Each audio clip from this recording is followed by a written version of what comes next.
going to talk about how you as a dance fitness instructor or group fitness instructor can help boost your participants' confidence. And before we get started, if you're new around here, make sure you subscribe to our channel. Turn on that little bell sign so that you get notified when any of our new videos come up. And you stay tuned for all the cool, exciting things that we have to come. So make sure that you comment below anytime you have any questions or ideas for future videos, and we more than happily prepare those videos for you. So let's talk about boosting confidence, right? So I think that this is my mission in life, right? I really believe that us as fitness instructors, we have this tremendous power and ability to transform lives. And I think that sometimes we get so caught up in the, like, how do I make my class burn the most amount of calories possible? Like, I want to become that instructor that everyone, talks about how, like, oh my God, I died in their class, right? And it was so intense.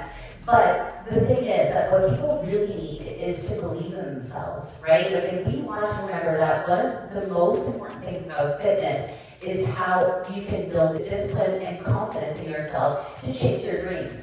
And we have this unique ability to help people change their mindsets and remind them of their potential.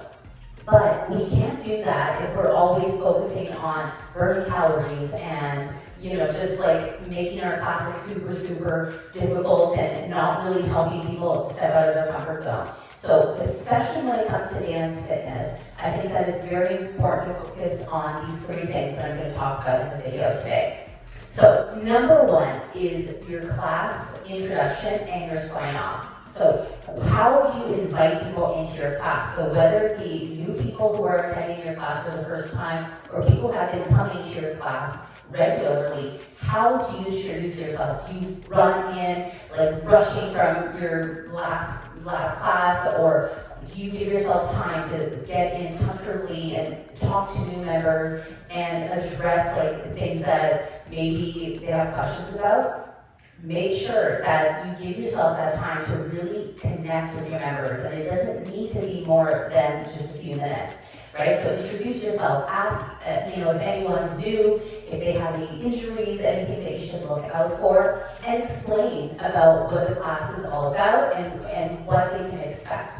So especially like in dance fitness, some people might be pretty intimidated, right? Like maybe they've never danced before. Maybe they feel like everyone in the class, knows all the choreography and all the moves, and they're going to be the only ones who are lost. So make sure that you address that before that issue comes up, right? So one thing I always like to do in the beginning of my class is to remind them, like, hey, you're here to have fun, and I'm going to be honest with you, you're going to be challenged, and that's okay. You just put a smile on your face and freestyle. And I'm going to make sure that I give you as much information and cueing to help you be successful. But at the end of the day, the most important thing that I want from you is for you to not give up on yourself, to have fun and progress. Just like anything in life, it's going to be hard the first few times you do it, right? But if you give yourself the permission to make mistakes and just laugh through the ups and downs, like, there's no limit to what you can achieve. So that is something that is very important, the way you set the tone to the class, and remind people that, nothing in life that's really worthwhile is easy, right? So help them to just remind them of that, right? And just get down to their level and be like, hey, maybe you can say, like, this was really hard for me when I took my first class, right? Like, just make sure that they relate to you as a human being too. Which brings me to tip number 2, which is being vulnerable and getting down to their level, meeting them where they're at, okay? Because I think that a lot of the times as instructors, especially if you've been teaching for a long time, you can forget what it's like to be a beginner, right? Like, when was the last time that you were a beginner, like a true beginner at something? And what happens is sometimes members, they come to your class and they see you nailing your choreography, and like your cueing is on point and everything just looks so effortless and flawless to you, when you know how many hours you put into practicing your choreography. Maybe you create your own choreography and you script your cues. Like, there's so much work that happens behind the scenes that participants don't realize. So one thing I like to do is tell people that, right? Like, if I'm putting together a new song and, and I'm introducing it to the class, I'm like, hey, just so you guys know, like, this is a new song today. I practiced it 30 times before I come to teach it to you guys. So they know, wow, even though she's been teaching for so long, she still needs to practice it, I don't get up and teach like the first time I listen to the song and like nail it perfectly, right?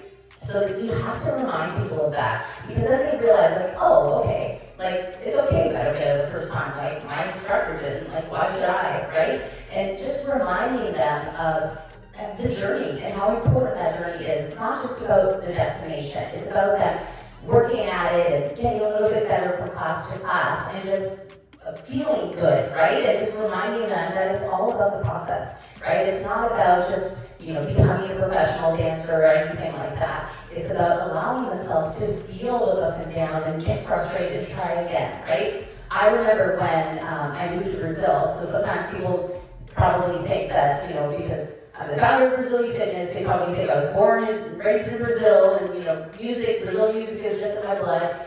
And it's not really the case. I'm Canadian. My parents are Brazilian, but I only moved to Brazil as a teenager, and I was very, very shy, self-conscious.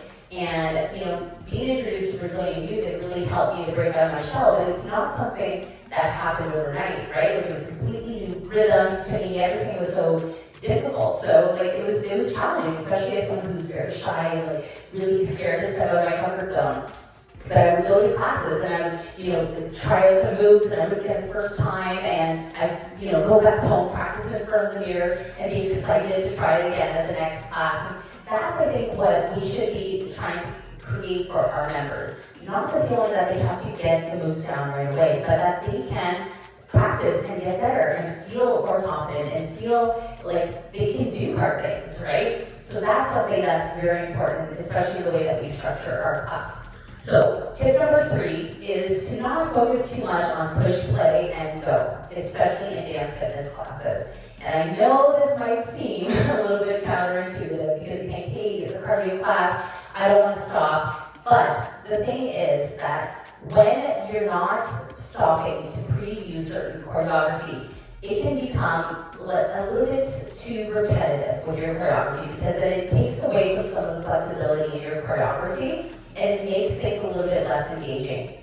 So what happens is, when you have these strategic pauses between songs, not all of them, and that's how our Brazily Dance formula is set up, where the pauses are exactly at the right time and they're not for very long. And really what it is to get rid of that fear and that resistance that comes from your brain when you're trying new things. So the reason we do that is not because we want people to get the move down right away, it's just for them to let that fear melt away. So if they're what we call our level 2 tracks, so our level 2 tracks are a little bit more elaborate choreographies. So we usually pick 1 to 2 sequences that are a little bit faster paced, the transitions are a little bit quicker, and say hey, let's stop and preview without the music, okay? And this gives you the opportunity for everyone to try it together, and then they realize wow, everyone's learning it with me, it's not just new to me, it's new to everyone. And it allows you to create little moments of engagement, right? So, for example, one thing I like to talk about a lot, and I'll do another video about this, but Anita is a very famous Brazilian artist, and she's, collaborating with a lot of international artists, so she's getting a little bit, more well-known internationally as well. But she's, not only is she a singer, she's an amazing dancer. She has this one move that's called the little square that I'm gonna break down in another video. And, I think that no one does it as well as she does. But what I tell people, when I'm teaching them, is that, hey, we just pretend that we were just like Anita, and, fake until you make it. So those little moments where you connect to them and be like, hey, I don't have to dance like Anita, I can dance like me, and that's fine, right? It creates more of a dynamic experience in your class. So you can connect to them, you can see, you can start to notice the moves that they struggle with, you can start to notice which are their favorite songs, just by having those extra moments to just talk to them.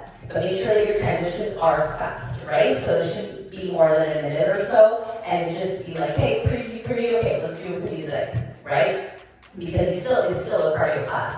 And I'm telling you that I've never had one person come to our class and think that our class, doesn't burn a lot of calories. So even though you do stop once in a while, you make sure that it's still a really great cardio workout. So those are the 3 tips for today. So number 1, making sure that your class introduction and sign off are very welcoming and inviting. Number 2, being vulnerable and meeting your members where they're at so that they can relate to you and realize that they too can do hard things.